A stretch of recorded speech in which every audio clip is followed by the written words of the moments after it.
राधे राधे, जय श्री कृष्णा। मैं सीमा सिंह आप सभी को सादर प्रणाम करती हूँ। आप सभी के ऊपर पुरुषोत्तम भगवान का आशीर्वाद हमेशा बना रहे। आज मैं आपके लिए एक वीडियो में 11 कहानियाँ लेकर आई हूँ। अगर आप पुरुषोत्तम मास का स्नान कर रहे हैं तो आप इन कहानियों को सुने। इन 11 कहानियों को सुनने से ही संपूर्ण पुरुषोत्तम मास का फल मिल जाएगा। इन कहानियों को सुनने के बाद अन्य किसी भी कहानी को सुनने की जरूरत नहीं पड़ेगी। इन कहानियों को सुनने से ही आपको संपूर्ण पुरुषोत्तम मास का फल मिल जाएगा। आपको एक ही वीडियो में 11 कहानियाँ सुनने को मिलेगी। एक बार एक राजा रानी थे। दोनों गणेश भगवान के परम भक्त थे। वे हर बुधवार का और गणेश चौथ का व्रत और उपवास किया करते थे। उनके महल में एक छोटा सा गणेश जी का मंदिर था। राजा रानी की शादी को कई वर्ष हो गए, लेकिन उन्हें औलाद सुख की प्राप्ति नहीं हुई। तब एक बार की बात है, राजा रानी अपने बगीचे में टहल रहे थे। तब उन्होंने एक छोटी सी चुईया को बेहोश छटपटाते हुए देखा। रानी को उसके ऊपर दया आ गई। राजा रानी उस चुईया को घर ले आए। उन्होंने उसकी खूब देखभाल करी। चुईया कुछ ही दिनों में ठीक हो गई। रानी उस चुईया को बड़े प्यार से रखने लगी। उसे रोज नहलाती, नए नए कपड़े पहनाती और रोज नई नई चीजें बना कर के खिलाती। उसे एक बहुत सुंदर चांदी की पायल पहनाई। जब चुईया इधर उधर भागती तो पायल की बहुत सुंदर आवाज आती। कुछ ही दिनों में वह चुईया मनुष्य की वाणी बोलने लगी। रानी ने उसका नाम रूपमती रखा। चुईया भी हर बुधवार का व्रत रखने लगी। इस तरह उनके दिन बड़े ही हंसी खुशी बीतने लगे। तब एक दिन राजा शिकार करने के लिए गए हुए थे। महल में रानी और रूपमती चुईया अकेले थे। तभी महल के दरवाजे पर एक बहुत सुंदर राजकुमार घोड़े पर सवार होकर आया। रानी माँ ने उसे महल के अतिथि कक्ष में बैठाया और खूब खातिरदारी करी। रानी ने पूछा कि आप कौन हैं बेटा और यहाँ कैसे आए। राजकुमार ने कहा कि रानी माँ, मैं पड़ोसी राज्य का राजकुमार युवराज सिंह हूँ। रास्ता भटक गया, भूख प्यास सताने लगी, आपके महल को देखा तो पानी पीने के लिए आया हूँ। तभी महल में से पायल की आवाज आई। राजकुमार ने पूछा कि रानी माँ, आपके घर में कौन कौन है। रानी माँ ने कहा, मैं, मेरी बेटी रूपमती और राजा जी रहते हैं। तब युवराज राजकुमार ने कहा कि रानी माँ, आपकी बेटी की पायल की आवाज़ बहुत अच्छी आ रही है। मैं आपकी बेटी से विवाह करना चाहता हूँ। तब रानी माँ ने कहा कि बेटा सोच समझकर बोलना, बाद में इनकार मत कर देना। राजकुमार ने कहा कि रानी माँ, मैं एक क्षत्रिय राजकुमार हूँ। प्राण जाए पर वचन न जाए। मैं वचन देता हूँ, मैं आपकी बेटी को हमेशा खुश रखूँगा। तब शादी की तारीख पक्की हो गई। तब शादी वाला दिन भी आ गया। तब रानी माँ ने एक बहुत सुंदर पुतला बनवाया और उस पुतले में चुईया को घुसाकर बैठा दिया। उसी पुतले के साथ राजकुमार की शादी करवा दी। पहले राजा महाराजाओं की बारात कई कई दिनों तक लड़की वालों के यहीं रुकती थी। उसी रिवाज के तहत बारात कई दिनों तक लड़की वालों के यहाँ रुकी रही। राजा रानी ने बारात की और लड़के के घर वालों की खूब खातिरदारी करी। शादी के 10-11 दिन खुशी खुशी बीत गए। तब एक दिन लड़के के माता पिता ने लड़की के माता पिता से कहा कि अब हमें विदा कर दीजिए, बहुत दिन हो गए हैं, हमें भी हमारा राजपाट संभालना है। राजा रानी उदास हो गए और अंदर महल में जाकर बैठ गए। तब राजकुमार युवराज राजा रानी के पास गया और उनसे उनकी चिंता का कारण पूछने लगा और कहने लगा कि आप चिंता मत कीजिए, मैं आपकी बेटी का बहुत अच्छे से ध्यान रखूंगा। तब रानी माँ रोते रोते बोली कि बेटा, किसे विदा करूं, मेरे तो कोई बेटी ही नहीं है। फिर उसे पूरी बात बताई। तब राजकुमार बोला कि अगर मेरे भाग्य में चुईया लिखी थी, मेरी शादी किसी लड़की से नहीं एक चुईया से हुई है। अगर यही मेरी किस्मत में लिखा है तो यही सही। आप चुईया को ही मेरे साथ विदा कर दीजिए, मैं सब संभाल लूँगा। तब चुईया को पालकी में बैठाकर विदा कर दिया। महल में पहुंचते ही वहां नई बहू को देखने के लिए भीड़ जमा हो गई। ससुराल में दूल्हे की माँ, भाभियां और बहनें स्वागत के लिए खड़ी हुई थी। तब राजकुमार ने कहारों को कहकर पालकी को स्वयं के कक्ष में ही मंगवा लिया और भीतर से दरवाजा बंद कर दिया। महल में सब तरह तरह की बातें करने लगे। कुछ लोग कहने लगे कि नई बहू बहुत ज्यादा सुंदर होगी, नजर न लग जाए इसीलिए राजकुमार ने किसी को नहीं दिखाया। तब माँ, भाभियां और बहनें भी नाराज हो गई। इस तरह राजकुमार ने किसी को भी अपनी दुल्हन नहीं दिखाई। राजकुमार जब भी महल से बाहर जाता तो कमरे के दरवाजे को ताला लगा कर के जाता। चूहिया गणेश भगवान की परम भक्त थी। वह अपने माता पिता के ऊपर ही गई थी। वह भी रोज पूजा पाठ करने लगी। एक दिन माँ और भाभियों ने खूब ताने मारे कि अरे नई बहू को बाहर निकालो, घर का कामकाज करवाओ। तब राजकुमार युवराज उदास होकर कमरे में बैठ गया। चूहिया ने उदासी का कारण पूछा। तब राजकुमार ने कहा कि मेरी भाभियां और मेरी माँ और बहनें मुझे ताने दे रही है कि नई बहू से घर का कामकाज करवाओ। तब चूहिया बोली कि आप चिंता न करें, कल मैं सबके उठने से पहले ही घर का सारा कामकाज कर दूंगी। दूसरे दिन चूहिया सुबह 4 बजे उठी। पूरे महल में उसने झाड़ू पोछा किया और स्वादिष्ट व्यंजन बनाकर के रख दिए और अपने कमरे में आ गई। जब महल में सभी सो कर उठे तो उन्होंने देखा कि पूरा महल चमक रहा था। रसोई में तरह तरह के व्यंजन रखे हुए थे। तब सभी ने कहा कि जिसने इतने स्वादिष्ट व्यंजन बनाए हैं वह स्वयं कितनी सुंदर होगी। तब सभी ने राजकुमार से बहू दिखाने की जिद करने लगे। राजकुमार वापस कमरे में उदास होकर बैठ गया। चूहिया ने वापस उदासी का कारण पूछा तो राजकुमार ने पूरी बात बता दी। तब चूहिया ने राजकुमार से कहा कि आप दूसरा विवाह कर लीजिए और आप मुझे किसी कुएं तालाब में फेंक दीजिए। राजकुमार ने कहा कि नहीं, मैंने आपके माँ और पिताजी को वचन दिया है कि मैं आपकी रक्षा करूंगा और हमेशा अपने साथ रखूंगा और आपको सब सुख दूंगा। अब मेरा फर्ज बनता है कि मैं तुम्हारी रक्षा करूं। इस तरह से फिर कई दिन निकल गए। चूहिया रोज महल में सबके उठने से पहले पूरा काम करने लगी और वापस अपने कमरे में चली जाती। इस तरह दिन बीतने लगे। तब एक दिन चूहिया का बुधवार का व्रत था। वह रोज की तरह सुबह सबके उठने से पहले रसोई में भोजन बना रही थी कि तभी उसके ऊपर गरम गरम तेल गिर गया और वह मृत्यु को प्राप्त हो गई। मरने से पहले वह गणेशा गणेशा करती रही। तब गणेश भगवान वहां प्रकट हुए और उसमें प्राण फूंक दिए और उसे सुंदर कन्या बना दिया और सदा सुहागन रहो पुत्रवती बहो का आशीर्वाद देकर अंतर्ध्यान हो गए। चूहिया जो अब कन्या बन चुकी थी वह तुरंत अपने कमरे में आई और कमरा बंद करके चादर ओढ़कर बैठ गई और राजकुमार के जागने का इंतजार करने लगी। सुबह जब राजकुमार सोकर उठा तब चूहिया से सुंदर कन्या बनी उस सुंदरी ने राजकुमार को पूरी सच्चाई बताई। राजकुमार को खुद के भाग्य पर यकीन नहीं हुआ। उसने गणेश भगवान को हाथ जोड़कर प्रणाम किया। उस दिन से वह भी गणेश भगवान का परम भक्त हो गया और वह भी बुधवार का व्रत करने लगा। उस दिन राजकुमार ने अपनी राजकुमारी को माँ, भाभियों और बहनों से मिलवाया। सभी उससे मिलकर बहुत खुश हुए। उसके बाद राजकुमार राजकुमारी को लेकर अपने सास ससुर के पास गया और उन्हें भी पूरी बात बताई। चूहिया कन्या बन गई थी, यह सुनकर उसके माता पिता की खुशी का ठिकाना नहीं रहा। जय हो गणेश जी भगवान की जय। पुरुषोत्तम स्नान की कहानी। एक बार की बात है, बहुत छोटा सा गांव था। उस गांव में एक ब्राह्मण दंपति अपनी 2 बेटियों के साथ रहते थे। एक बार वह ब्राह्मण दंपति किसी अज्ञात बीमारी से चल बसे। जब गांव वालों को पता चला तो उन्हें बहुत दुख हुआ। तब सरपंच ने और गांव वालों ने मिलकर ब्राह्मण दंपति का अंतिम संस्कार करवा दिया। पुराने समय में गांव के सभी लोग ब्राह्मणों को सीधा दिया करते थे, जिसमें आटा, तेल, घी, मिर्च, मसाले हुआ करते थे। तब गांव के सरपंच ने चौपाल में दोनों ब्राह्मण बेटियों को आश्वासन दिया कि बेटी तुम्हारे घर रोज आटा, दाल, तेल, घी आ जाया करेगा। तुम्हें किसी प्रकार की चिंता करने की जरूरत नहीं है। भगवान ने तुम्हारे माता पिता को छीन लिया, इससे हम सबको बहुत दुख है, लेकिन हम सब गांव वाले हमेशा तुम्हारी मदद करते रहेंगे।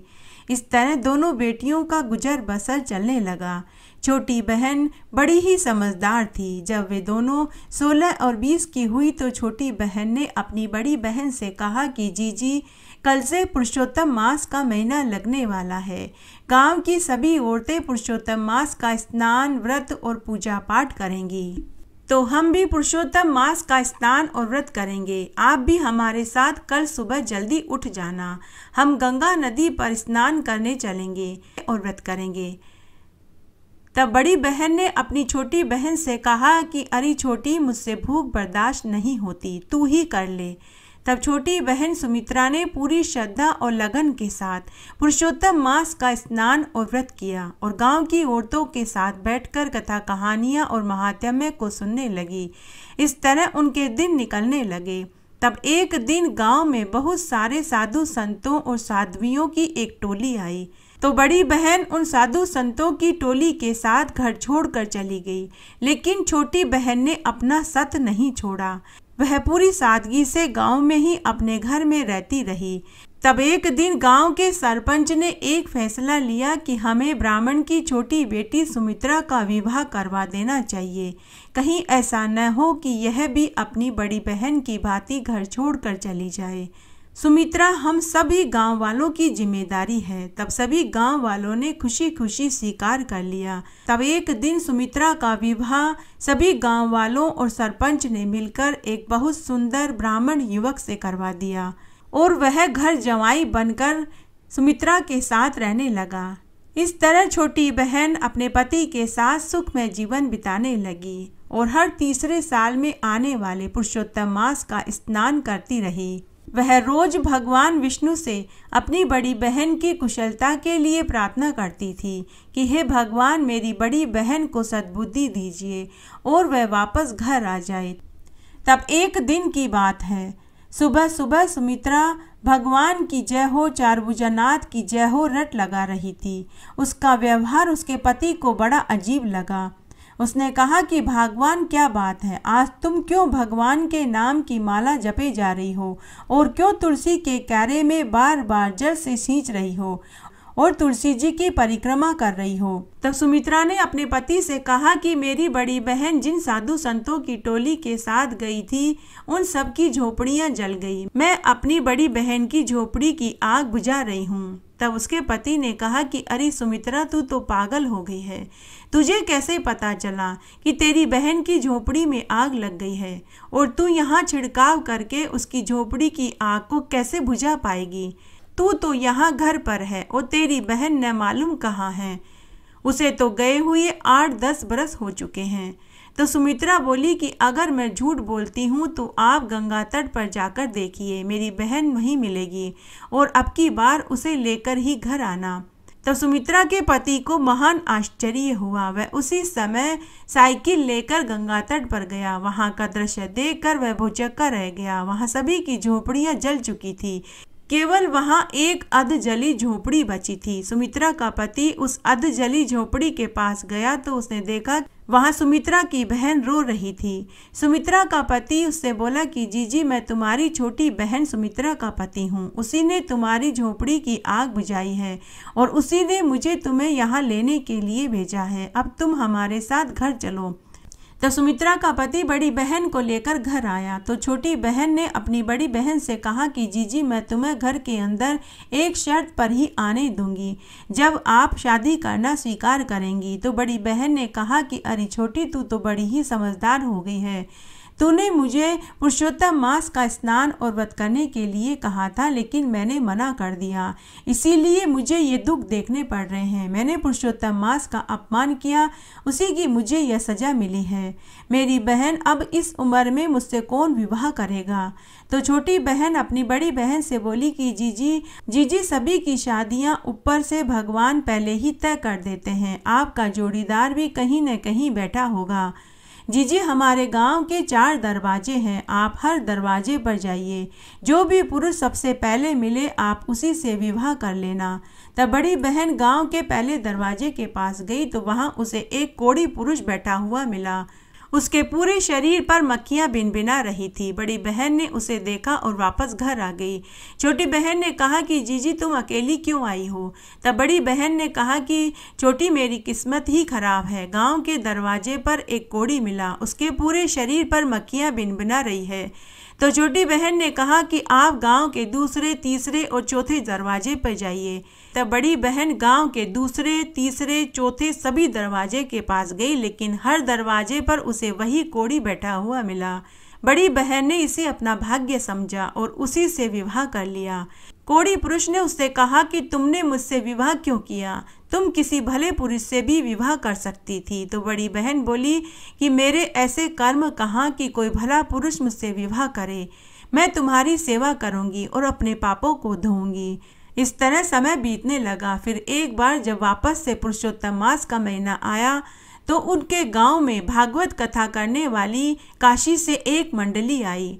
बड़ी बहन अपने कोढ़ी पति के साथ भागवत कथा सुनने के लिए जाने लगी, लेकिन किसी ने भी उस कोढ़ी मनुष्य को पांडाल के भीतर नहीं बैठने दिया।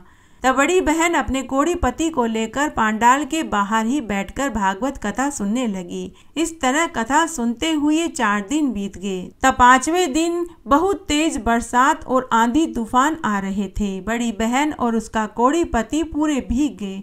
तब बड़ी बहन ने अपने कोढ़ी पति से कहा कि बरसात बहुत तेज हो रही है, हमें वापस घर चलना चाहिए। लेकिन उसका कोढ़ी पति बोला कि नहीं भगवान, हम दोनों यहीं रहकर कथा सुनेंगे। तभी वहां एक चमत्कार हुआ। भगवान चारभुजा नाथ जी वहां प्रकट हुए और अपने छत्र से उनके ऊपर छाया कर दी। तब बड़ी बहन और उसके पति ने भगवान के दर्शन किए और उनके चरणों में गिर पड़े। पांडाल के भीतर बैठे सभी गांव वाले चकित रह गए। सभी दौड़ करके बाहर आए और भगवान चारभुजा नाथ के दर्शन करके उनके चरणों में बैठ गए। तब भगवान चारभुजा नाथ बड़ी बहन और उसके कोढ़ी पति को अपने देव विमान में बिठाकर बैकुंठ में आनंद सुख भोगने के लिए ले गए। तभी गांव वाले और सरपंच उनको विमान में जाते हुए देखते रहे और पश्चाताप करने लगे। एक छोटी बहन ने बड़ी बहन को पुरुषोत्तम मास का स्नान और व्रत कराकर तार दिया और बड़ी बहन को पुरुषोत्तम मास का फल दिलवा दिया। धरती माता की कहानी। बात बहुत पुरानी है। एक गांव में एक बुढ़िया माई अपने 7 बेटा बहुओं के साथ रहती थी।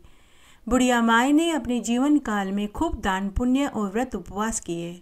उसने सभी तरह के व्रत किए, सभी रिश्तेदारों को खूब देन लेन भी किए, पीहर और ससुराल में सभी को खूब दिया लिया। बुढ़िया माई ने अपने भांजे और भांजियों और बेटियों का खूब मायरा भरा। उसने सभी व्रतों का उद्यापन भी कर दिया। धर्मराज जी की कहानी सुनी और उद्यापन किया। 24 एकादशी के व्रत करे और उद्यापन भी खूब धूमधाम से कर दिया। बुढ़िया माई रोज सुबह मंदिर दर्शन करने जाती और जो सबसे पहले मिलता उससे वह राम राम बोलती और उसे 1 टका देती थी। नियम से रोज गाय और कुत्ते को रोटी देती और चिड़ी कबूतरों को दाना पानी देती। इस तरह बुढ़िया माई का समय बहुत अच्छे से गुजर रहा था। एक बार की बात है, बुढ़िया माई के 6 बेटा बहुओं ने अलग रहने का निर्णय किया और अपनी बात अपनी माँ से कही। तब बुढ़िया माई ने अपने बच्चों से कहा कि जैसा तुम्हें ठीक लगे तुम सभी भाई प्रेम से रहो, यही तुम्हारे पिताजी चाहते थे और यही मेरी अंतिम इच्छा है। तब सभी 6 भाई अपना अपना हिस्सा लेकर अलग रहने लगे, लेकिन छोटी बहू और 7वां बेटा अपना हिस्सा लेकर अपनी माँ के साथ रहने लगे। छोटा बेटा अपनी माँ से बोला कि माँ मुझे धन नहीं चाहिए, मुझे तेरा आशीर्वाद चाहिए। पैसा क्या है, आज है कल नहीं, पैसा तो आता जाता रहता है, लेकिन मुझे तो तेरा साथ चाहिए और कुछ नहीं चाहिए। इस तरह बुढ़िया माई अपने 7वें बेटा बहू के साथ रहने लगी। बुढ़िया माई का रोज का नियम 1 टका देकर राम राम करने का होता था, तो रोज अपने छोटे बेटे से 1 टका लेती और मंदिर के रास्ते में जो सबसे पहले मिलता उसे राम राम बोलकर वह टका देती और गाय कुत्ते को रोटी देना, चिड़ी कबूतरों को दाना पानी देना यह नियम से करती रही। इस तरह समय गुजर रहा था। तब एक दिन बुढ़िया का 7वां बेटा बीमार पड़ गया। कई दिन तक वह काम पर न जा पाया तो घर में राशन खत्म हो गया। बुढ़िया का दान पुण्य करने का 1 टका देना भी बंद हो गया। बुढ़िया माई बड़ी ही समझदार थी। उसने अपने छोटे बेटा बहू से मांगना बंद कर दिया। एक दिन बुढ़िया की पड़ोसन उनके घर आई। बातों बातों में उसने बुढ़िया से कहा कि बहन, तूने सब दान पुण्य किए, व्रत उपवास करे, लेकिन तूने धरती माता की न कहानी सुनी, नहीं व्रत करा। तुझे मरने के बाद परलोक में पांव रखने की धरती नहीं मिलेगी। तुझे मरने के बाद परलोक में पांव रखने की धरती चाहिए या नहीं? बुढ़िया ने कहा कि यह क्या होता है। तब उसकी पड़ोसन ने पूरी सच्चाई बताई कि बहन, मरने के बाद परलोक में पांव रखने के लिए धरती तभी मिलेगी जब 7 दिन तक तू धरती माता के नाम की कहानी सुनेगी और व्रत करेगी। तब बुढ़िया ने पड़ोसन से व्रत की पूरी विधि पूछी। पड़ोसन व्रत की विधि बताकर चली गई। तब बुढ़िया चिंता में पड़ गई कि घर में खाने को राशन नहीं, पैसा नहीं, तो वह व्रत कैसे करे। तब बुढ़िया माई अपने 6 बड़े बेटा बहुओं के पास गई और बोली कि मुझे 7 दिन तक धरती माता की कहानी सुननी है और व्रत करना है। क्या तुम 6 में से कोई मेरा यह व्रत पूरा करवा दोगी? लेकिन सभी बड़ी 6 बहुओं ने मना कर दिया। बुढ़िया माई उदास मन से वापस छोटे बेटे के पास आ गई और उदास होकर बैठ गई। तब बुढ़िया के 7वें बेटा बहू ने अपनी माँ से पूछा कि माँ, आज आप बहुत दुखी दिखाई दे रही हैं। तब बुढ़िया माई बोली कि बेटा, मैं तेरी 6 बड़ी भाभियों के पास गई थी। मुझे धरती माता का व्रत करना है। मैं पूछने गई थी कि क्या कोई मेरा यह व्रत पूरा करवा देगा, तो उन्होंने सबने मना कर दिया, इसीलिए मैं दुखी बैठी हूँ। तो 7वें बेटा बहू बोले कि माँ, आप चिंता क्यों करते हो, हम आपको व्रत पूरा करवा देंगे, आप बताइए क्या करना होगा। तो बुढ़िया माई खुश हो गई। उसने कहा, बेटा, 7 दिन तक धरती माता की कहानी सुननी है और व्रत करना है, और पीपल के पेड़ के पास 1.25 हाथ जितनी जमीन खोदकर उसके ऊपर 1.25 मीटर लाल कपड़ा, 1.25 मीटर सफ़ेद कपड़ा बिछाकर उसके ऊपर रोली मोली चावल नारियल और 1.25 रुपया रख कर किसी पंडितानी से कहानी सुननी है, और 7वें दिन उसी पंडितानी को भोजन करा के वो सारा सामान उसी पंडितानी को देना है। बेटा बोला, माँ, तुम व्रत की तैयारी करो, मैं आज ही काम पर जाता हूँ। बेटा बहुत बीमार था, लेकिन घर से अपनी माँ का व्रत पूरा करवाने का निश्चय करके निकल पड़ा, तो उसे उस दिन बहुत अच्छा काम मिल गया। वो शाम को बहुत सारा सामान लेकर घर आया, खाने पीने का राशन लेकर आया। दूसरे दिन 7वीं बहू ने अपनी सासू माँ को जल्दी उठाकर स्नान करवाया, उसके कपड़ों को धोकर सुखाया। 7वीं बहू सासू माँ को हाथ पकड़कर पीपल के पेड़ के पास लेकर के आई। मंदिर से पंडितानी को बुलाकर के लाई। 1.25 हाथ लंबी जितनी जमीन थोड़ी सी खोदी, उसके ऊपर लाल सफ़ेद कपड़ा बिछाया, रोली का छींटा दिया, मोली रखी, चावल रखे, नारियल व 1.25 रुपया रख कर पंडितानी से कहानी सुनी। 7वीं बहू सासू माँ का हाथ पकड़कर वापस घर लाई, चाय पिलाई, फिर उसने घर का काम काज किया, पति को काम पर भेजा। शाम को तीनों ने व्रत खोला।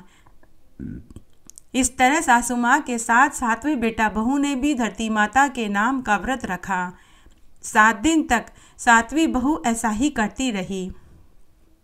तब 7वें दिन पंडितानी को, जिसने धरती माता की 7 दिन तक कहानी सुनाई थी, उसे घर बुलाकर के भोजन कराया और धरती माता के नाम का वह सारा सामान बहू ने साड़ी ब्लाउज और पेटीकोट रख कर सासू का हाथ लगवाकर दिलवाया। पंडितानी बुढ़िया माई को और उसके बेटा बहू को ढेरों आशीर्वाद देकर चली गई।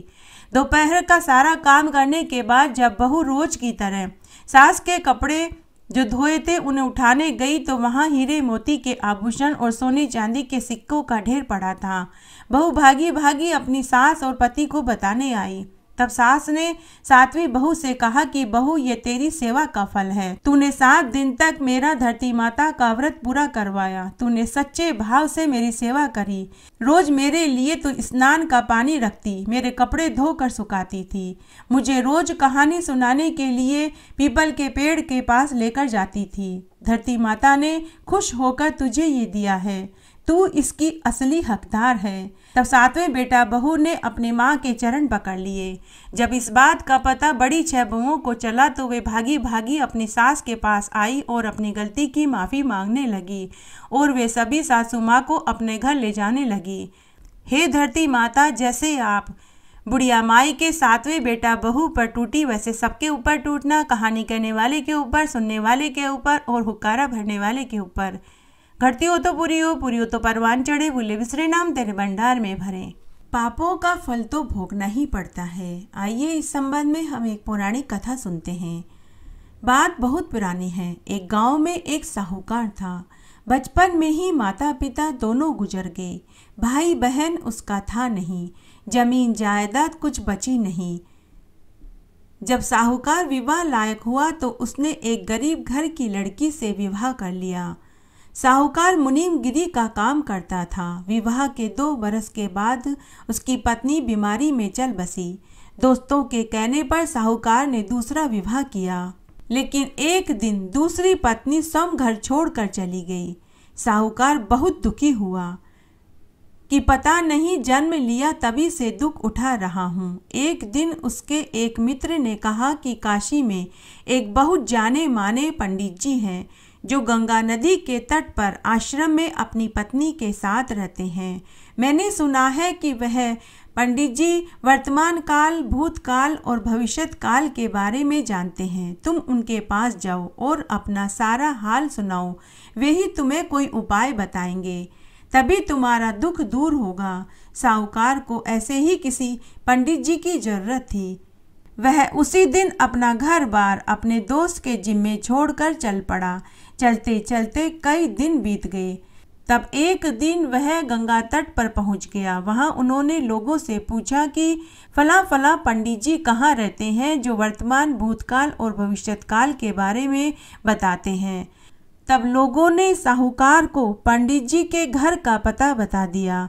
तब साहूकार बताए हुए पते के अनुसार पंडित जी के आश्रम में पहुंच गया। पंडित जी एक पेड़ के नीचे चबूतरे पर आलती पालती मार कर के आंखें बंद कर माला फेर रहे थे और मंत्रों का जाप कर रहे थे। साहूकार वहां पहुंचा और पंडित जी को प्रणाम करने लगा। पंडित जी ने साहूकार को बैठने का इशारा किया। जब पंडित जी माला फेर चुके तो उन्होंने साहूकार से पूछा कि अरे भाई, तुम कौन हो और यहाँ किस लिए आए हो? मेरे से तुम्हें क्या काम है? तब साहूकार ने अपने आने का आशय बताया। तभी पंडित जी की पत्नी भी वहां आ गई, जिसने एक साध्वी की पोशाक पहन रखी थी। तभी वह पंडित जी को गालियां देने लगी, लेकिन पंडित जी अपनी पत्नी से गालियां सुनते रहे, कुछ नहीं बोले और मुस्कुराते रहे। तब साहूकार पंडित जी से बोला कि हे पंडित जी महाराज, आपकी पत्नी आपको इतने कठोर वचन बोलकर चली गई, फिर भी आप मुस्कुरा रहे हैं। आप मेरा क्या बताएंगे? आप पहले मुझे अपना वर्तमान, भूतकाल और भविष्यत काल बताइए। तब मुनि ने कहा कि ठीक है भाई, शायद मेरे इस संस्करण में तुम्हारी भी परेशानी का हल निकल जाए। तब पंडित जी साहूकार को अपने पूर्व जन्म के बारे में बताने लगे। पंडित जी ने कहा कि अरे भाई, पूर्व जन्म में मैं विष्णुदत्त नाम का एक प्रतापी राजा था। मुझे अपने ताकत पर बहुत अभिमान हो गया। मेरे कोष में कुबेर जितना धन था। मेरे घर अमीरों, जमींदारों व व्यापारियों का जमघट लगा रहता था। शराब, मांस, भोजन की दावतें चलती थी। मेरे इस जन्म की यह पत्नी मेरे पिछले जन्म में मेरी रसोइया मंगलू राम था। तब एक बार की बात है, मेरे महल में रोज की तरह भोज का आयोजन हो रहा था। उस दिन गलती से रसोइये ने खीर में नमक डाल दिया। मेरे मेहमानों ने जैसे ही खीर खाई तो सभी ने मेरा अपमान किया। तब मैंने घमंड में आकर अपने अपमान का बदला रसोइये से इसके दोनों हाथ कटवा कर के लिया। मैंने पहरेदारों को हुक्म दिया कि इसके दोनों हाथों को काट दो। मेरे इस आदेश से मेरे रसोइये मंगलू राम के दोनों हाथ चले गए। तब मंगलू राम ने भी इसका बदला मुझसे लिया। उसने मेरे दोनों राजकुमारों को तालाब में धक्का दे दिया, जिससे मेरे दोनों राजकुमार मर गए। इसीलिए इस जन्म में वह रसोइया मेरी पत्नी बनी और मेरे बच्चों की हत्या करने से वह इस जन्म में औलाद का सुख न भोग सकी। मेरी गलती यह थी कि मैंने रसोइयों को उसका पक्ष रखने का समय नहीं दिया। बिना उसका पक्ष रखे ही मैंने उसके हाथ कटवा दिए। लेकिन जब बाद में मुझे असलियत पता चली तो मुझे बड़ा पश्चाताप हुआ। मेरा पश्चाताप करने के कारण मुझे इस जन्म में पिछले जन्म की सभी बातों का स्मरण रहा। तब साहूकार बोला कि अच्छा पंडित जी महाराज, फिर यह बताइए कि अब आप मेरा दुख कैसे दूर करेंगे। तब पंडित जी ने कहा कि अरे भाई, तुम पूछोगे नहीं कि मुझे क्या असलियत मालूम हुई। तब साहूकार ने पंडित जी से कहा कि हाँ पंडित जी, बताइए कि आपको फिर असलियत कैसे पता चली। तब पंडित जी ने साहूकार से कहा कि मुझे पता चला कि मेरे मंत्रिमंडल में एक मंत्री मुझसे बड़ी ईर्ष्या करता था। उसने शक्कर वाले डिब्बे में नमक डाल दिया था जिसको रसोइया पहचान न सका। तब साहूकार बोला कि फिर तो आपको उस मंत्री को सजा देनी चाहिए थी। तब पंडित जी बोले कि हाँ, मुझे उस मंत्री को सजा जरूर देनी चाहिए थी, लेकिन वह मंत्री अचानक कहीं गायब हो गया और वह मुझे इस जन्म में मिला। तब साहूकार बोला कि कौन है वह और अभी कहाँ है। तब पंडित जी ने कहा कि वो मेरे सामने बैठा है और वो तुम हो, जो पिछले जन्म के कर्मों का फल इस जन्म में भुगत रहे हो। साहूकार पंडित जी के चरणों में गिर पड़ा और क्षमा याचना करने लगा। तब पंडित जी ने कहा कि अपने अपने हिस्से का दुख सबको झेलना ही पड़ेगा। तब उस साहूकार ने गृहस्थ का जीवन त्याग कर तपस्वी बन गया और वह भी पंडित जी के पास बैठकर तपस्या करने लगा ताकि अगला जन्म सुधर सके, क्योंकि उनके सभी के 2 जन्म निरर्थक हो गए थे। पापों का फल तो भोगना ही पड़ता है। इस जन्म में अगर झूठ चोरी पाप करेंगे तो कई जन्मों तक फल भोगना पड़ेगा।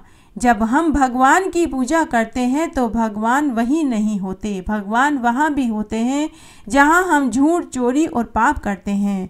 हम सोचते हैं कि भगवान हमें पूजा करते समय ही देख रहे हैं, लेकिन ऐसा नहीं होता। भगवान हमें वहाँ भी देखते हैं जहाँ हम चोरी चकारी करते हैं, झूठ बोलते हैं, गाली गलौज करते हैं, पाप करते हैं और किसी के दिल को ठेस पहुँचाते हैं। सभी कथा कहानियों के साथ में विश्राम भाव जी की कहानी जरूर सुननी चाहिए। आइए अब हम विश्राम भाव जी की कहानी सुनते हैं। एक बार, बहुत पुरानी बात है, एक गांव में एक बुजुर्ग साहूकार था। उसका नाम मंगत राम था। उसके 7 बेटा बहू और 1 बेटी थी। सभी की शादियां हो चुकी थी। खूब सारे पोते पोती और दोयते दोयती थे। मंगत राम का एक नियम था विश्राम लेने का। वह कोई भी काम करता था तो मध्य में विश्राम लेता था। उसने यह नियम अपने पिता से लिया था और उनके पिता ने अपने पिता से लिया था। पिछली कई पीढ़ियों से यह नियम लिया हुआ था। मंगत राम के घर में किसी भी चीज की कोई कमी नहीं थी। भगवान की दया से खूब मौज थी। तब मंगत राम एक बार बहुत बीमार पड़ा। मृत्युशैया पर लेटा हुआ था, लेकिन उसकी मृत्यु नहीं हो रही थी। तब बेटा बहुओं ने अपने पिता का हाथ लगवाकर खूब दान पुण्य करवाया। अन्न, वस्त्र और धन का दान करवाया, गौ दान करवाया, लेकिन मंगत राम के प्राण निकल ही नहीं रहे थे। तब बहुओं ने अपने ससुर को भागवत, रामायण और गीता सुनाई, लेकिन वे बहुत तड़प रहे थे। तब एक दिन उनके परिवार के बड़े बुजुर्गों ने मंगत राम से पूछा कि तुम्हारा मन किस चीज में है, वो बताओ। तब मंगत राम बोला कि कई पीढ़ियों से हमारे घर में विश्राम लेने का नियम चल रहा है। अगर मेरा यह नियम कोई बेटा बहू झेल ले तो मैं सुख से मर पाऊंगा, लेकिन सभी बेटा बहुओं ने मना कर दिया। तब मंगत राम की सबसे छोटी पोती अपने दादा से बोली कि दादा, आपके ये विश्राम लेने का नियम मैं झेल लूंगी। तब परिवार के सभी लोगों ने मना किया, लेकिन पोती नहीं मानी। सब ने कहा कि तू पराया धन है, ससुराल में यह नियम कैसे निभा पाएगी। लेकिन पोती सावित्री ने जिद पकड़ ली। फिर दादा ने अपना विश्राम लेने का नियम अपनी पोती को झिला दिया। साथ ही उसके सिर पर आशीर्वाद का हाथ रखा और कहा कि बेटी सदा सुखी रहो। फिर मंगत राम ने एक गहरी सांस ली और मृत्यु को प्राप्त हो गया। उसके बाद पोती सावित्री विश्राम भाव जी के नियम को पूरी श्रद्धा से निभाने लगी। फिर एक दिन उसका विवाह वाला दिन भी आ गया। फेरों के समय 3 फेरे लेते ही उसे विश्राम लेने वाली बात याद आई तो उसने विश्राम लिया। उसके बाद बचे हुए फेरे पूरे किए। ससुराल आने के बाद वह अपने दादा का नियम पूरी लगन से निभाने लगी। जब वह काम के समय में बीच बीच में विश्राम लेती तो देवरानी जेठानी उससे चिढ़ने लगी। उन्होंने कानाफूसी शुरू कर दी कि यह तो काम चोर है, बीच बीच में आराम करती है। लेकिन सावित्री ने उनकी बातों पर ध्यान नहीं दिया। फिर एक दिन दिवाली के दिनों में घर लीपने के लिए घर की सभी महिलाएं मिट्टी लेने के लिए गई। तब उसने वहां भी विश्राम किया। घर की और आस पड़ोस की सभी औरतें मिट्टी लेकर घर आ गई, लेकिन वह वहीं रुकी रही। अब संध्या होने के बाद सावित्री सोचने लगी कि मिट्टी की तगारी कौन मेरे सिर पर रखवाएगा। संध्या होने वाली थी, तभी विश्राम देवता को सावित्री पर दया आ गई। उन्होंने एक ब्राह्मण का रूप धरा और वहां पहुंच गए और बोले कि हे बेटी, तू यहाँ क्या कर रही है? संध्या होने वाली है, घर क्यों नहीं जाती? तो सावित्री ने उन्हें पूरी बात बताई कि यह मिट्टी की तगारी बहुत भारी है। मैं किसी के इधर से गुजरने का इंतजार कर रही थी कि कोई इधर से गुजरे तो मैं उससे ये मिट्टी की तगारी सिर पर रखवाऊं। हे ब्राह्मण देवता, क्या आप इस मिट्टी की तगारी को मेरे सिर पर उचवा देंगे? तब ब्राह्मण रूप में विश्राम देवता ने मिट्टी की तगारी सावित्री को उचवा दी और कहा कि बेटी, इस मिट्टी को तू अपने घर के भीतर डाल देना। तब सावित्री ने ब्राह्मण देवता को प्रणाम किया और घर आ गई और मिट्टी की तगारी उसने घर के अंदर लाकर डाल दी। तब एक जेठानी बोली कि अरे ओ महारानी, इतनी देर कहाँ लगा दी? तुम तो पूरी कामचोर हो। सोचा होगा शाम की रोटियां बन जाएगी, फिर ही घर चलेंगे। इस पर सभी देवरानी जिठानियां सावित्री पर जोर जोर से हंसने लगी। तब एक देवरानी सावित्री से बोली कि भाभी जी, आपकी मिट्टी में क्या सोना चांदी पड़ा है जो आपने इसे घर के भीतर डाला है? पर सावित्री कुछ नहीं बोली। इसके बाद सबने भोजन खाया और सो गए। दूसरे दिन सावित्री के सास ससुर रोज की तरह सुबह जल्दी उठे। उन्होंने मिट्टी की जगह सोने चांदी और हीरे मोती का ढेर देखा तो उन्होंने सभी बेटा बहुओं को बुलवाया। सभी को महान आश्चर्य हुआ। तब देवरानी जिठानियां अपनी सास से बोली कि सासू माँ, हम तो मिट्टी लेकर बहुत जल्दी आ गए थे। ये महारानी वहीं रुकी रही थी। इसी ने कोई जादू टोना किया होगा। क्या मालूम यह कोई काला जादू जानती हो। लगता है ये जादूगरनी है। तब सास ससुर ने सावित्री से पूछा कि सावित्री, सच सच बताओ, क्या बात है? तब सावित्री ने कहा कि माँ बाबूजी, मैंने अपने दादा के विश्राम का नियम बचपन में ही ले लिया था। मैं हर बार काम के मध्य में थोड़ा विश्राम लेती हूँ। कल भी मिट्टी खोदने के बाद मैं विश्राम कर रही थी तो मैं वहाँ अकेली रह गई और सोच रही थी कि मिट्टी की तगारी किससे उचवाऊं कि तभी वहाँ एक ब्राह्मण देवता आए। उन्होंने ही मेरे सिर पर मिट्टी की तगारी रखी थी और उन्होंने ही मुझे कहा था कि बेटी, मिट्टी को घर के भीतर डाल देना। तो मैंने वैसा ही किया। मैं क्या जानूं, मेरे विश्राम देवता जाने। लेकिन सावित्री की बात पर किसी को यकीन नहीं हुआ। तब सावित्री के सास ससुर और पति ने कहा कि अगर तुम सच सच नहीं बताओगी तो हम तुम्हें वापस तुम्हारे मायके छोड़ आएंगे, तुम वहाँ पड़ी रहना। तभी वहाँ विश्राम देवता प्रकट हो गए। उन्होंने कहा कि यह मेरी परम भक्त है। आप सबके ताने सुनने के बाद भी इसने विश्राम के नियम को निष्ठा और लगन से निभाया। मैं इसकी इस निष्ठा और लगन से खुश हुआ, इसीलिए मेरे आशीर्वाद से ये मिट्टी सोने चांदी और हीरे मोती में बदल गए। तब घर के सभी सदस्यों ने विश्राम देवता से अपनी गलती की माफ़ी मांगी और उनके चरणों की वंदना करी। यह खबर पूरे गांव में आग की तरह फैल गई। तब पूरे गांव वाले सावित्री के पास आए और विश्राम देवता के नियम वाली बात को पूछने लगे। तब सावित्री के ससुराल वाले ही नहीं, पूरे गांव वालों ने भी विश्राम देवता का नियम लिया, जिससे वे सभी धनवान, पुत्रवान और लक्ष्मीवान हुए। घटती हो तो पूरी हो तो परवान चढ़े, भूले बिसरे नाम तेरे भंडार में भरे। छींक माता की कहानी। एक बार एक साहूकार का बेटा था। वह शहर से कमाकर घर वापस लौट रहा था। रात हो गई तो वह जंगल के रास्ते में मंदिर में ही सो गया। उसी मंदिर में एक पेड़ के बिल में सांप का जोड़ा रहता था। सांप को साहूकार के बेटे के ऊपर दया आ गई तो पूरी रात वह उसकी रखवाली करने लगा।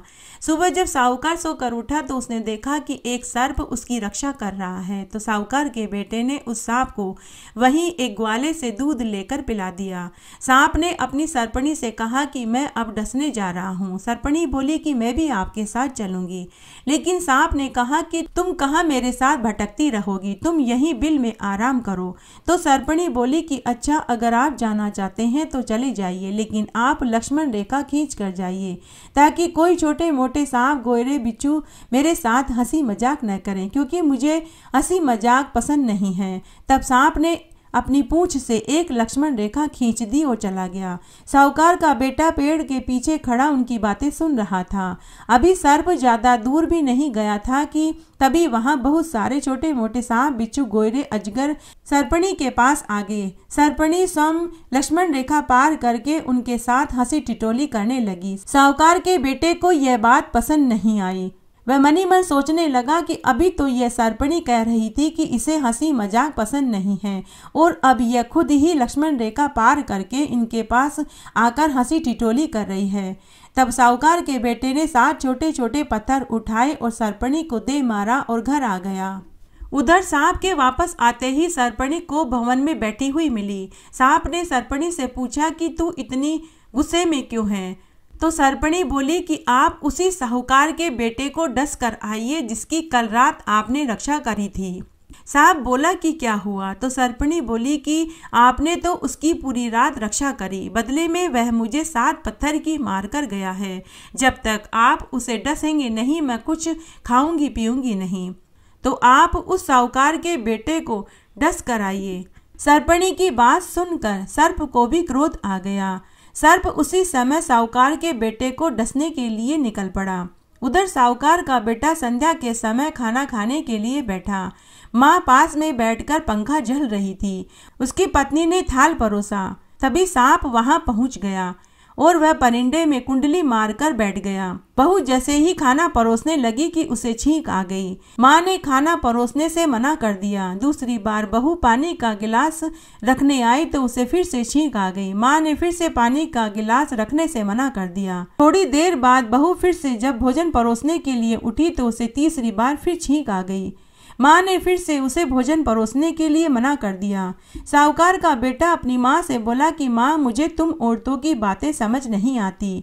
आज सुबह मैंने सांप और सर्पणी की बातें सुनी। सर्पणी सांप से बोल रही थी कि मुझे हंसी मजाक पसंद नहीं, आप लक्ष्मण रेखा खींच कर जाइए। बेचारा सांप तो अपनी पूंछ से लक्ष्मण रेखा खींच कर चला गया। सांप के जाने के बाद खुद सर्पणी सांप बिच्छू गोयरे और अजगर से हंसी टिटोली करने के लिए लक्ष्मण रेखा पार करके बाहर आ गई। मुझे ये 2 मुंही बातें पसंद नहीं आती। तो मैंने 7 पत्थर उठाए और सर्पणी को दे मारा और घर आया। और यहाँ आया तो ये छींक वाली बात। ये सारी बातें सर्प सुन रहा था। तभी सांप अपने असली रूप में प्रकट हो गया और साहूकार के बेटे को कहा कि मैं तुमसे प्रसन्न हूँ, तुम कोई 3 वरदान मांग लो। तब साहूकार की माँ और बेटा बहू ने सर्प देवता को प्रणाम किया और उन्होंने पुत्र, धन, दौलत और यश मांगा। तब सर्प देवता ने उन्हें तथास्तु कहा और अंतर्ध्यान हो गया। सांप वापस सर्पणी के पास आया और उसने आते ही उसकी नाक काट ली। इस प्रकार छींक का नियम रखा तो साहूकार का बेटा बच गया। इसलिए अगर छींक आ जाए तो थोड़ी देर के लिए शुभ काम को टाल देना चाहिए। छींक का नियम रखना चाहिए। तुलसी जी की कहानी। एक बार बहुत छोटा सा गांव था। उस गांव में एक विधवा ब्राह्मणी अपने बेटा, बहू और इकलौती बेटी के साथ रहते थे। उसकी बेटी का नाम गुणवती था। वह अपनी माँ और भाई की लाडली थी, लेकिन भाभी को ननद फूटी आंख नहीं सुहाती थी। गुणवती ने जब से होश संभाला तभी से वह तुलसी जी का पूजन करती थी।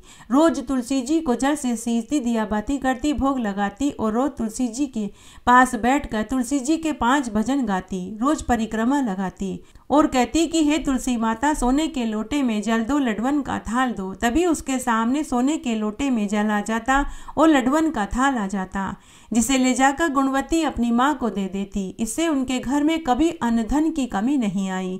जब ननद पूरे दिन तुलसी जी की सेवा पूजा में लगी रहती थी तो घर का कोई कामकाज नहीं करती थी। इससे भाभी को ही घर का सारा काम करना पड़ता था। इससे भाभी अपनी ननद से जल भुन जाती थी। तब एक दिन भाभी ने अपने पति और सास से कहा कि आप गुणवती बाईसा से भी घर का कामकाज करवाया करो, आखिर वही काम आएगा, नहीं तो अगले घर में सब हमें ही ताने देंगे कि हमने इसे चूल्हे चौके का काम नहीं सिखाया। तो सास व उसका पति बोला कि हमारी बहन तो तुलसी माँ की प्यारी भक्त है, तुलसा माता ही सब ठीक करेगी, तुलसा माता ही इसका ध्यान रखेंगी। इस तरह समय बीतने लगा।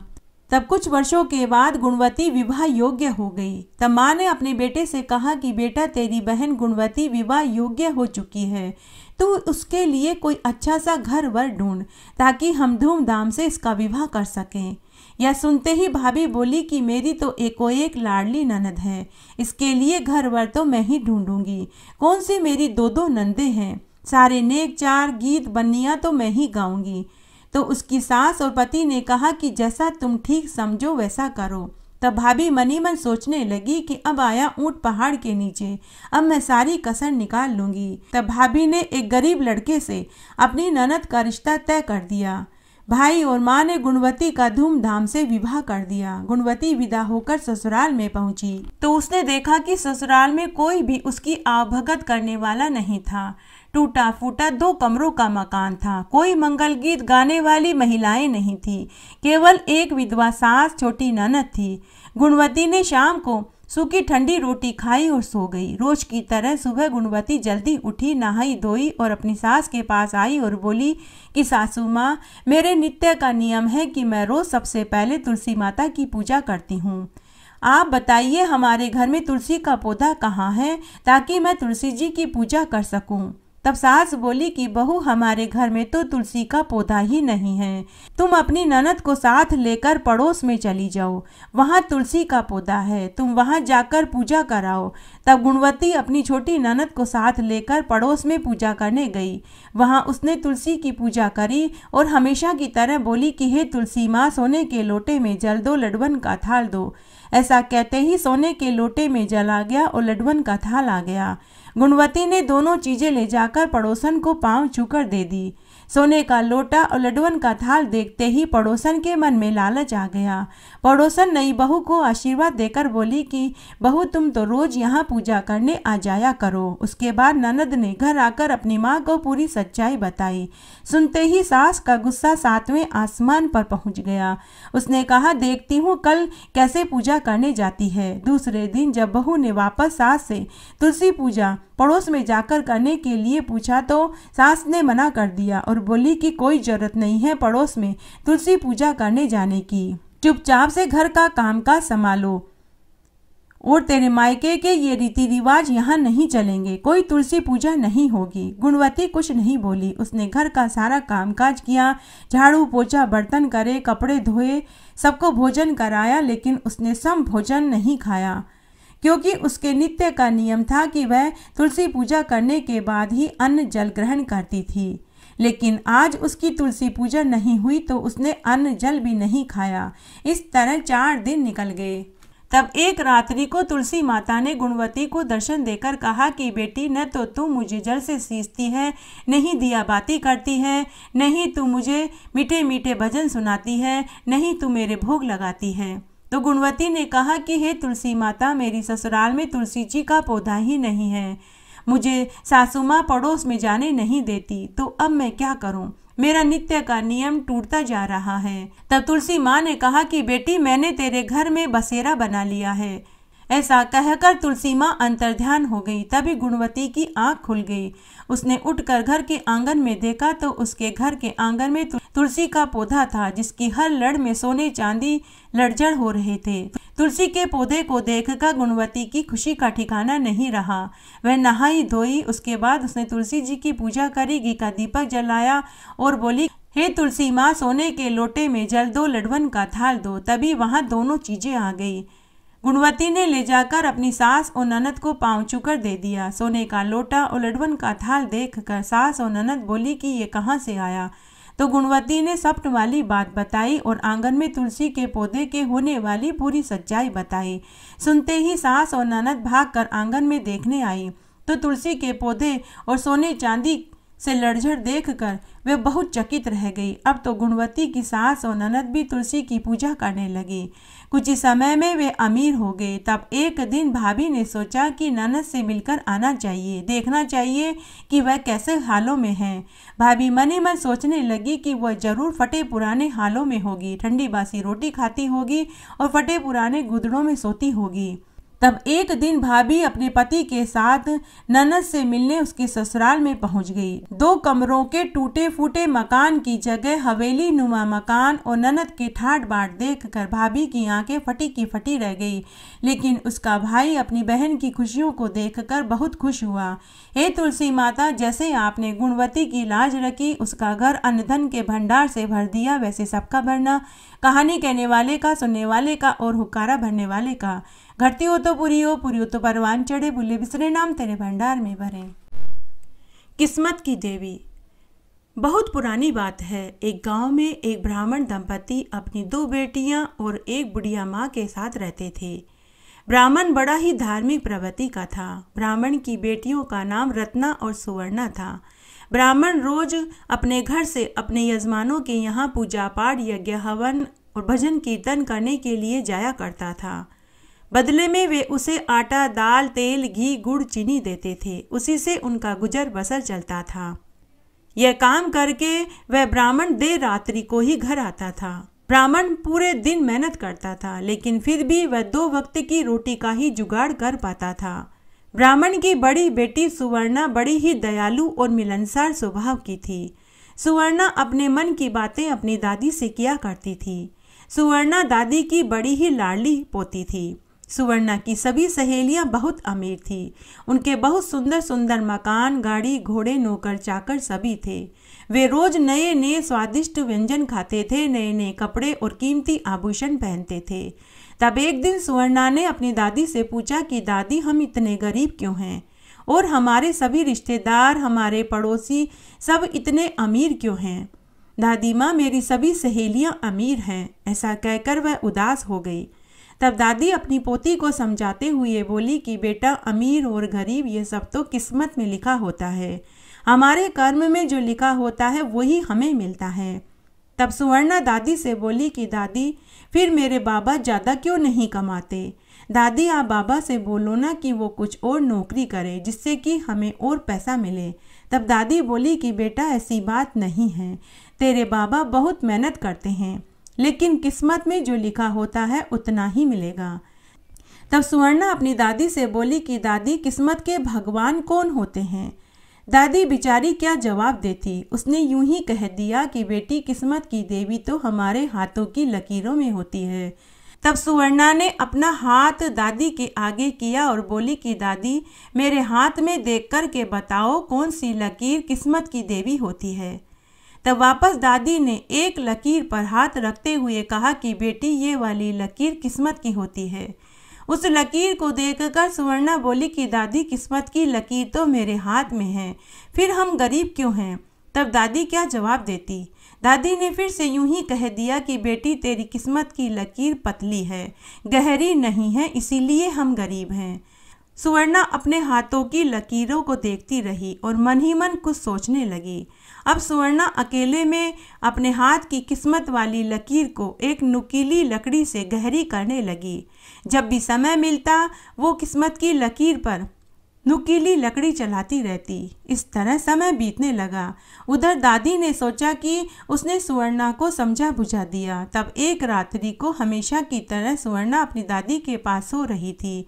अर्धरात्रि में दादी का हाथ नींद में ही सुवर्णा के सिर पर लगा तो उसने देखा कि सुवर्णा का शरीर बुखार से तप रहा था। दादी ने बिजली जलाई और सुवर्णा को संभाला। उसका मुंह और आंखें बुखार में लाल हो रहे थे।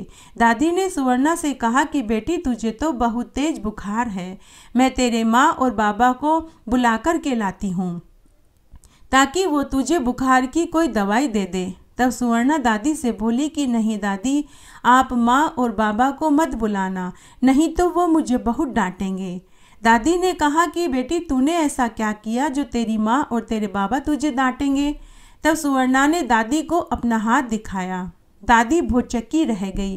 दादी ने कहा कि बेटी, तेरे हाथ में तो सूजन आ रही है, तेरी तो पूरी हथेली लाल और नीली हो रही है, ये सब कैसे हुआ? तब सुवर्णा ने दादी को पूरी बात बताई। सुवर्णा की मासूमियत भरी बात सुनकर दादी का कलेजा मुंह को आ गया। दादी ने सुवर्णा की हथेली को कई बार चूमा। तब दादी ने सुवर्णा को दूध में हल्दी डालकर के पिलाया। दादी मनी मन सोचने लगी कि अगर यह बात मेरे बेटा बहू को पता चलेगी तो सुवर्णा के साथ वो दोनों मुझे भी भला बुरा कहेंगे। उस रात दादी अपनी पोती के सिर पर गीली पट्टी बदल बदल कर लगाती रही। तब दादी ने उत्तर दिशा की ओर मुंह करके जमीन पर बैठकर किस्मत की देवी को प्रणाम करने लगी और प्रार्थना करने लगी कि हे माँ, मैं नहीं जानती कि आपका वजूद है या नहीं।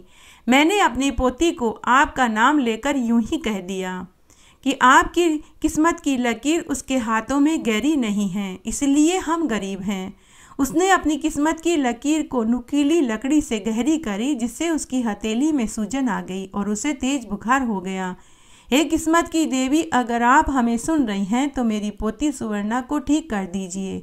हे किस्मत की देवी, उसकी जगह आप मुझे उठा लीजिए, लेकिन मेरी पोती को बचा लीजिए।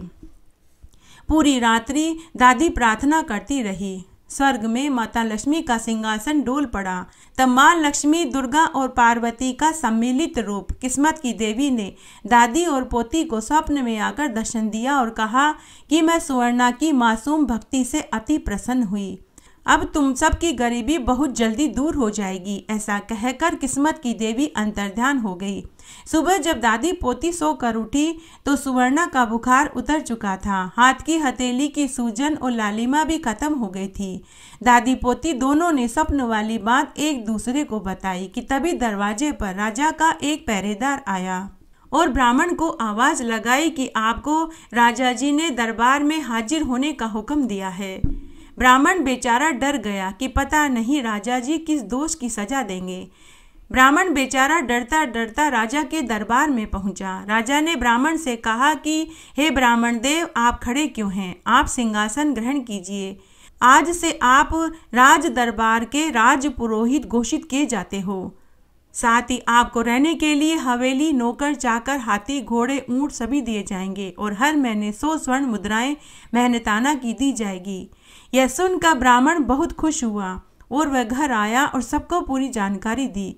दादी पोती को तो विश्वास ही नहीं हो रहा था कि किस्मत की देवी इतनी जल्दी उनकी गरीबी को दूर कर देगी। उस दिन से ब्राह्मण का पूरा परिवार नई हवेली में रहने चला गया, जहां ऐशो आराम के सारे साधन उपलब्ध थे। हे किस्मत की देवी, जैसे आपने सुवर्णा की सुनी, उनकी गरीबी दूर करी, वैसी सबकी करना। कहानी कहने वाले की, सुनने वाले की और हुक्कारा भरने वाले की। घटती हो तो पूरी हो तो परवान चढ़े, भूले बिसरे नाम तेरे भंडार में भरे। गाय माता की कहानी। एक बार एक गांव में एक वणिक सेठ सेठानी रहते थे। सेठ सेठानी बहुत पैसे वाले थे। पूरे गांव में उनकी बहुत इज्जत थी। धन धान्य, वैभव, सुख समृद्धि सभी कुछ था।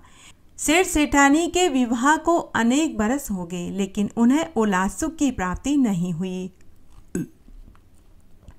शादी के 30 बरस बीत चुके थे। घर के माल मलकियत का कोई धनी धोरी नहीं था। सेठानी ने एक दिन सोचा कि हमारे पास इतनी धन दौलत है, लेकिन इस धन का कोई उत्तराधिकारी नहीं। तब एक दिन सेठानी ने सेठ जी से कहा कि आप मुझे एक गाय लाकर दे दो। मैं गाय की सेवा पानी करूंगी ताकि मेरा अगला जन्म सुधर जाए। पूरे समय मैं घर में अकेली रहती हूँ, मेरा मन नहीं लगता है। गाय की सेवा पानी करूंगी तो मेरा दिन अच्छे से निकल जाएगा। इस प्रकार सेठ जी ने गाय लाने की हामी भर दी, लेकिन 10-15 दिन बीत गए, लेकिन सेठ जी गाय लेकर नहीं आए। तब एक दिन सेठानी सोने चांदी की दुकान पर गई।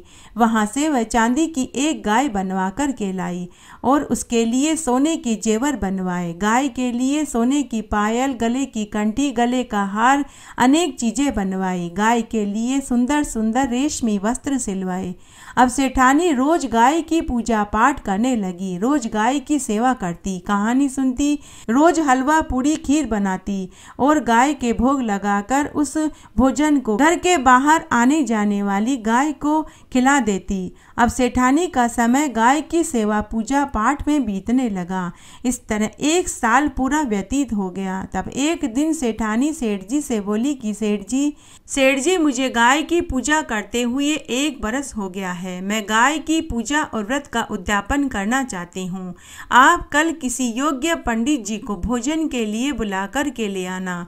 तब सेठ जी ने गांव के ही एक पंडित को जाकर के कहा कि पंडित जी महाराज, आप कल मेरे यहाँ भोजन करने के लिए पधारिएगा। मेरी पत्नी गाय के व्रत का उद्यापन करेगी।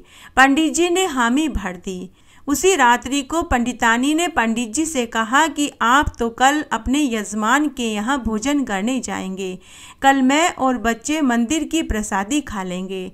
तब ब्राह्मण बोला कि अरे भगवान, मैं कल उनके यहाँ भोजन करने नहीं जाऊँगा, क्योंकि सेठानी गाय का उद्यापन कर रही है। वो कल मुझे भोजन खिलाकर गाय दान में देगी। भगवान, हम छोटी सी झोपड़ी में रहते हैं, गाय को कहाँ रखेंगे। मैं तुम सब का 2 समय के खाने का जुगाड़ बड़ी मुश्किल से कर पाता हूँ। गाय को क्या खिलाएंगे, कहाँ रखेंगे, कहाँ बांधेंगे। अगर मैं गाय को ठीक से खिला पिला नहीं पाऊंगा तो गाय की हत्या का पाप मेरे से लगेगा। गाय माता में 33 कोटि देवी देवता विद्यमान होते हैं। भगवान, गाय को ठंडी छांव में बांधना पड़ता है। हम स्वयं एक छोटी सी झोपड़ी में रहते हैं। हम गाय को कहाँ बांधेंगे, क्या खिलाएंगे, क्या पिलाएंगे। इसलिए मैं सेठ जी के यहाँ भोजन करने के लिए नहीं जाऊँगा। दूसरे दिन सेठानी ने गाय के उद्यापन के लिए बहुत सारे सामान मंगवाए। उसने 2 तांबे के बड़े बड़े ड्रम मंगवाए। दलिये के लिए 1 बोरी गेहूं और 1 बोरी गुड़ का खरीदा। पंडित जी के लिए 5 कपड़े मंगवाए। पंडित जी को देने के लिए 11 चांदी के सिक्के मंगवाए और तरह तरह के व्यंजन बनवाए। सुबह से दोपहर हो गए, लेकिन पंडित जी भोजन करने के लिए नहीं आए।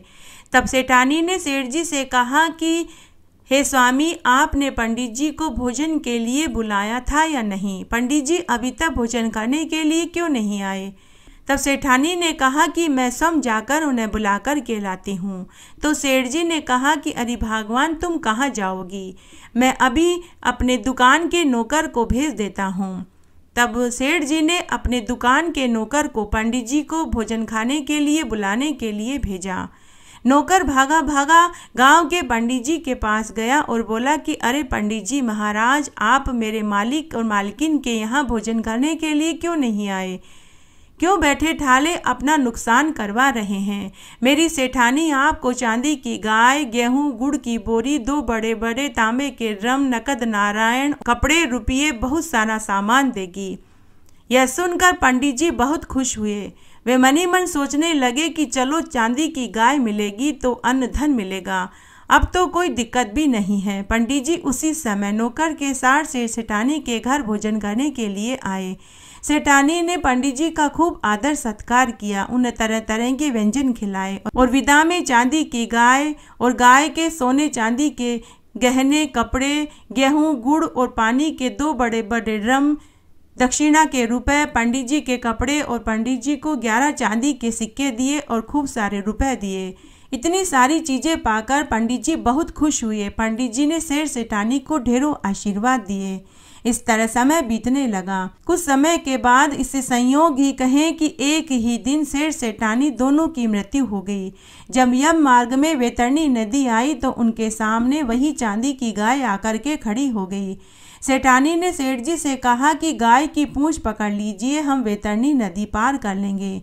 दोनों सेठ सेठानी ने चांदी की बनी गाय की पूंछ पकड़ ली और बड़े ही आराम से वैतरणी नदी पार कर ली। जब सेठ सेठानी धर्मराज जी की चौखट पर पहुंचे तो वही चांदी की गाय उनकी गवाही देने के लिए वहां प्रकट हो गई। यह देखकर सम धर्मराज जी और चित्रगुप्त जी भी बड़े आश्चर्य में पड़ गए। के बाद धर्मराज जी ने सेठ सेठानी को स्वर्ग में आनंद सुख भोगने के लिए भेज दिया। शालिग्राम भगवान की कहानी। एक बार बहुत छोटा सा गांव था। उस गांव में एक विधवा बुढ़िया माई अपने बेटा बहू के साथ रहती थी। उस विधवा बुढ़िया माई के पास बहुत सारी गाय, भैंसें और बकरियां थी जिन्हें वह रोज जंगल में चराने जाती थी। उनका दूध दही निकालती और बेचती थी। उसका बेटा मजदूरी करता था। बुढ़िया माई इन सभी कामों को करने के साथ रोज भगवान शालिग्राम को स्नान कराती, पूजा पाठ करती। रोज सुबह शाम भोग बना कर के भोग लगाती और दिया बाती करती और आरती करती। तब एक बार की बात है, पुरुषोत्तम मास का महीना आया तो बुढ़िया माई ने पुरुषोत्तम मास का स्नान हरिद्वार में जाकर करने की सोची। लेकिन वह मनी मन सोचने लगी कि अगर मैं 1 महीने के लिए पुरुषोत्तम मास का स्नान करने के लिए हरिद्वार जाऊंगी तो बहू अकेले इतना सारा काम कैसे करेगी। गाय भैंसों और बकरियों का दूध निकालना, बेचना और उन्हें जंगल में चराने के लिए ले जाना, घर की रोटी सब्जी झाड़ू बुहारी करना, गाय भैंस के बाड़े की साफ सफाई करना, गोबर पोटे उठाना, उपले बनाना, उसके अलावा मेरे शालिग्राम भगवान की देखभाल करना, ये सब काम कैसे करेगी। तब एक शाम को बुढ़िया माई उदास बैठी थी। बेटा जब अपनी माँ के लिए भोजन की थाली लेकर उसके कमरे में गया तो अपनी माँ को उदास देखा। बेटे ने अपनी माँ से उदासी का कारण पूछा तो बुढ़िया माई अपने बेटे से बोली कि बेटा मैं 1 महीने के लिए पुरुषोत्तम मास में स्नान करने के लिए हरिद्वार जाना चाहती हूँ, लेकिन मेरे पीछे से बहू घर का सारा काम अकेले कैसे करेगी। बेटे ने अपनी माँ से कहा कि माँ ऐसा मौका बार बार नहीं मिलता, तुम जरूर पुरुषोत्तम मास का स्नान करने के लिए हरिद्वार जाओ, तुम्हारी बहू तुम्हारा सारा काम कर देगी, तुम बहू से खुद पूछ लो। तब सास ने अपनी बहू से पूछा। बुढ़िया की बहू बड़े ही नेक दिल की महिला थी, सीधे सरल स्वभाव की थी, दुनियादारी की चालाकी उसे आती तक नहीं थी। जब बुढ़िया की बहू को पता चला तो बहू ने अपनी सासू माँ से कहा कि सासू माँ आप हरिद्वार पुरुषोत्तम मास में स्नान करने के लिए जरूर जाइए, मैं आपके पीछे से सभी काम कर लूँगी। तब बुढ़िया माई ने गाय भैंसों का पूरा काम समझाया। दूध दही घी बेचना है, रोज़ सुबह जल्दी उठकर स्नान करने के बाद शालिग्राम भगवान को स्नान कराना है, पूजा करनी है, घी का दीपक जलाना है, आरती करना है, दोनों समय भोग बना कर के भोग लगाना है। बहू ने अपनी सासू माँ से घर का सारा काम जान लिया तो सासू माँ निश्चित होकर 1 महीने के लिए पुरुषोत्तम मास में स्नान करने के लिए हरिद्वार चली गई।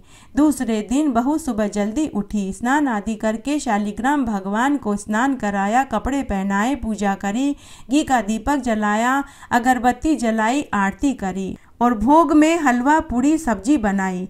थाली में सबको परोस दिया और पानी का लोटा रख दिया और शालिग्राम भगवान से बोली कि हे भगवान आप भोजन कर लीजिए।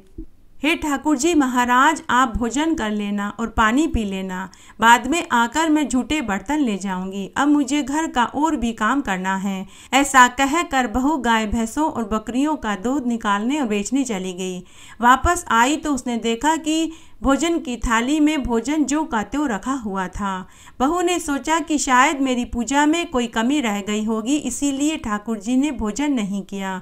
उसने वापस आंखें बंद करी और शालिग्राम भगवान के नाम की स्तुति करने लगी और बोली कि हे ठाकुर जी अगर मेरी पूजा में कोई त्रुटि रह गई हो तो मुझे माफ़ कर देना, लेकिन आप भोजन कर लो। फिर उसने सोचा कि शायद मैंने पर्दा नहीं लगाया इसीलिए भगवान ने भोजन नहीं किया, तो उसने पर्दा लगा दिया और बोली कि ठाकुर जी अब आप भोजन कर लीजिए, आपको कोई नहीं देखेगा, मैं थोड़ी देर में आती हूँ। ऐसा कहकर वह फिर से घर का काम निपटाने लगी। थोड़ी देर बाद वह फिर आई, उसने पर्दा हटाया तो देखा भोजन की थाली में भोजन जो का त्यों रखा हुआ था।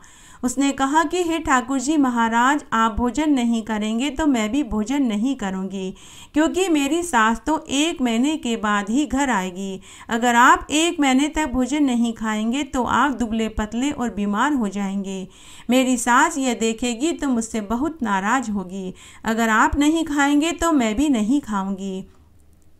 तब बैकुंठ में बैठे हुए ठाकुर जी सोचने लगे कि बुढ़िया की बहू तो बड़े ही सीधे मन की है।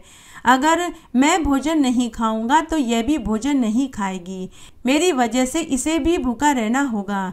अगर यह 1 महीने तक भोजन नहीं खाएगी तो इसकी मृत्यु निश्चित है और इसकी मृत्यु का पाप मेरे ही सिर लगेगा।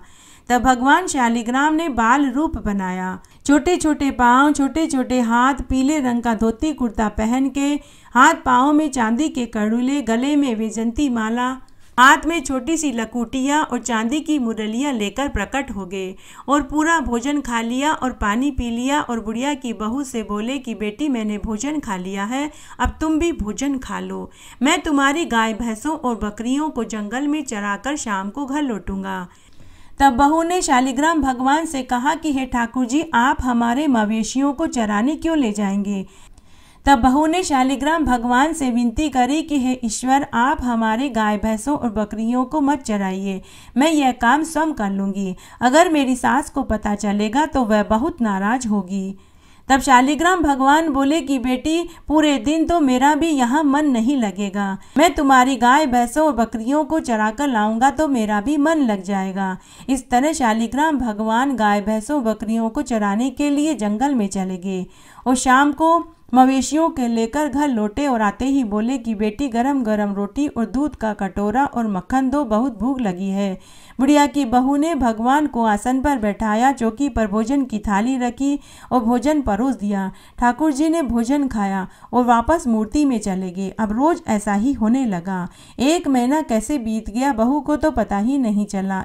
1 महीने के बाद बुढ़िया माई हरिद्वार से घर आ गई और आते ही सबसे पहले वह शालिग्राम भगवान के दर्शन करने के लिए घर के मंदिर में गई तो वहां शालिग्राम भगवान की मूर्ति उसे नहीं दिखाई दी। बुढ़िया माई ने बहू से पूछा कि बहू, मेरे शालिग्राम भगवान की मूर्ति कहाँ है। तो बहू ने कहा कि सासू माँ, हमारे शालिग्राम भगवान हमारे मवेशियों को चराने जंगल में गए हैं, संध्या को ही लौटेंगे। ऐसा सुनते ही बुढ़िया माई का माथा ठनका। वह नाराज होते हुए बोली कि कहीं ठाकुर जी भी मूर्ति में से निकलकर हमारे गाय भैंसों और बकरियों को चराने जाएंगे। तू झूठ बोल रही है, तूने ही मेरे शालिग्राम भगवान को कहीं रख दिया है। सास बहू को जोर जोर से लड़ने लगी। तभी उसका बेटा आ गया। बुढ़िया ने बेटे से कहा कि देख, तेरी बहू क्या बोल रही है। तेरे कहने से ही मैंने घर का और मेरे शालिग्राम भगवान की जिम्मेदारी तेरी पत्नी को सौंपी थी। अब तू ही पूछ कि मेरे शालिग्राम भगवान की मूर्ति कहाँ है। पति ने अपनी पत्नी से पूछा तो बुढ़िया की बहू ने वही जवाब दिया जो अपनी सास को कहा था। तो बेटा अपनी माँ से बोला कि माँ, जहाँ 1 महीने धैर्य रखा, शाम तक और धैर्य रख लो, सब मालूम चल जाएगा। संध्या हुई तो भगवान शालिग्राम मवेशी लेकर घर आए। आते ही उन्होंने कहा कि बेटी, गरम गरम रोटी और दूध का कटोरा और मक्खन दो, बहुत भूख लगी है। शालिग्राम भगवान और उनकी आवाज़ सिर्फ बहू को सुनाई और दिखाई दे रही थी, लेकिन बुढ़िया और उसके बेटे को न दिखाई दे रहे थे न सुनाई दे रहे थे। तो बहू बोली कि लो माँ जी, आपके शालिग्राम भगवान आगे, अब आप खुद पूछ लीजिए। तो बुढ़िया और उसका बेटा बोला कि कहाँ है ठाकुर जी, हमें तो कुछ दिखाई नहीं दे रहा। तो बहू बोली कि हे ठाकुर जी महाराज, जैसे आपने मुझे दर्शन दिए हैं, मेरी सास और मेरे पति को भी दर्शन दीजिए, नहीं तो वे मुझे झूठा समझेंगे। तभी बुढ़िया और उसके बेटे को भी भगवान ने दर्शन दिए। दोनों भगवान के चरणों में गिर पड़े। तब बुढ़िया माई रोती रोती बोली कि हे ठाकुर जी, मैंने पूरी उम्र आपकी पूजा करी, आपने कभी मुझे दर्शन नहीं दिए। मेरी बहू ने 1 महीने आपकी पूजा करी और आपने इसे दर्शन भी दिए और इसके भोग को भी स्वीकार किया। तो शालिग्राम भगवान बोले कि अरे बुढ़िया माई, तूने मुझे मात्र पत्थर की मूर्ति समझा, लेकिन तेरी बहू ने मुझे एक जीव समझा। हे शालिग्राम भगवान, जैसे आपने बुढ़िया की बहू को दर्शन दिए, उसके भोग को स्वीकार किया, वैसे सबको दर्शन देना, वैसे सबके भोग को स्वीकार करना। कहानी कहने वाले का, सुनने वाले का और हुक्कारा भरने वाले का। घटती हो तो पूरी हो, पूरी हो तो परवान चढ़े, भूले बिसरे नाम तेरे भंडार में भरे। लपसी और तपसी की कहानी। एक बार एक लपसी और एक तपसी था। तपसी तो भगवान की तपस्या करता था और लपसी सवा सेर की लापसी बना करके भगवान के भोग लगाता और बाद में सम जीम लेता था। एक दिन दोनों में इस बात की लड़ाई हो गई कि कौन बड़ा है। लपसी बोला कि मैं बड़ा हूँ, तो तपसी बोला मैं बड़ा हूँ। तभी नारद मुनि वहाँ आए और उनसे उनकी लड़ाई का कारण पूछने लगे। तो लपसी ने कहा कि हे देव ऋषि नारद मुनि, आप बताइए कि हम दोनों में से कौन बड़ा है। लपसी ने कहा कि मैं बड़ा हूँ, तो तपसी ने कहा मैं बड़ा हूँ। तपसी बोला कि मैं सारे दिन भगवान की पूजा करता हूँ और मंत्रों का जाप करता हूँ। तब लपसी बोला कि हे देव ऋषि नारद जी, मैं रोज सवा सेर की लापसी बना करके भगवान के भोग लगाता हूँ और फिर सम जीव लेता हूँ। तब नारद मुनि बोले कि मैं तुम दोनों का फैसला कल करूँगा। दूसरे दिन तपसी तालाब पर स्नान करके आ रहा था, तो नारद मुनि ने 1.25 करोड़ की अंगूठी उसके आगे फेंक दी। तपसी के मन में कीमती अंगूठी देखकर लालच आ गया। उसने चारों तरफ देखा तो उसे कोई दिखाई नहीं दिया। उसने वह अंगूठी उठाई और और अपने पाँव के नीचे रखकर तपस्या करने के लिए बैठ गया। उधर लपसी सुबह उठा, नहाया धोया और सवा सेर की लापसी बना करके भगवान को भोग लगाया और स्वयं जीवने लगा। तभी नारद मुनि आ गए। तब दोनों ने उनसे पूछा कि हे देवऋषि नारद मुनि, अब बताइए कि हम दोनों में से कौन बड़ा है। फिर तपसी ने कहा कि हे नारद मुनि, मैं बड़ा हूँ। नारद जी ने तपसी से कहा कि हे तपसी, तू अपना पाँव ऊंचा उठा। जैसे ही तपसी ने गोड़ा उठाया तो उसके नीचे से 1.25 करोड़ की हीरे की अंगूठी निकली। तब नारद मुनि बोले कि यह अंगूठी तूने चुराई है। तेरे मन में कीमती अंगूठी देखकर लालच आ गया, इसलिए तेरी तपस्या भंग हो गई। इसलिए अब तक तेरा किया हुआ पुण्य क्षीण हो गया, इसलिए लपसी बड़ा है। यह सुनकर तपसी को महान पश्चाताप हुआ और वह रोने और गिड़गिड़ाने लगा और नारद मुनि से पूछने लगा कि हे देवऋषि, मुझे मेरी तपस्या का फल अब कैसे मिलेगा। तब नारद मुनि बोले कि रोटी बना करके बाटा नहीं बनाया तो फल तुझे मिलेगा। ब्राह्मण को जिमाने के बाद दक्षिणा नहीं दी तो फल तुझे मिलेगा। साड़ी देकर ब्लाउज नहीं दिया तो फल तुझे मिलेगा। दिया से दिया जलाया तो फल तुझे मिलेगा। तब नारद मुनि बोले कि व्रत और स्नान में सभी कथा कहानियों के साथ में लपसी और तपसी की कहानी नहीं सुनी तो व्रत और स्नान का फल तुझे मिलेगा। तब से लपसी और तपसी की कहानी कही और सुनी जाती है। कोई भी व्रत और उपवास करे, उन सभी कथा कहानियों के साथ में लपसी और तपसी की कहानी जरूर सुननी चाहिए, तभी व्रत और स्नान का पूरा फल मिलता है। आड़ी बाड़ी की कहानी। आड़ी बाड़ी सोनारी बाड़ी, जिमे बैठी कान कुंवारी काहे पूजे, दशा माता की बाड़ी पूजे, दिहाड़ी बाड़ी की बाड़ी पूजे, गजानन भगवान की बाड़ी पूजे, सूरज भगवान की बाड़ी पूजे, विष्णु भगवान की बाड़ी पूजे, सत्यनारायण भगवान की बाड़ी पूजे, तुलसी माता की बाड़ी पूजे, पथवारी माता की बाड़ी पूजे, धर्मराज जी की बाड़ी पूजे, पोपाबाई की बाड़ी पूजे, राम लक्ष्मण सीता माता की बाड़ी पूजे, विश्राम भाव जी की बाड़ी पूजे, संतोषी माता की बाड़ी पूजे, मावस भगवान की बाड़ी पूजे, एकादशी भगवान की बाड़ी पूजे, 33 कोटि देवी देवताओं की बाड़ी पूजे।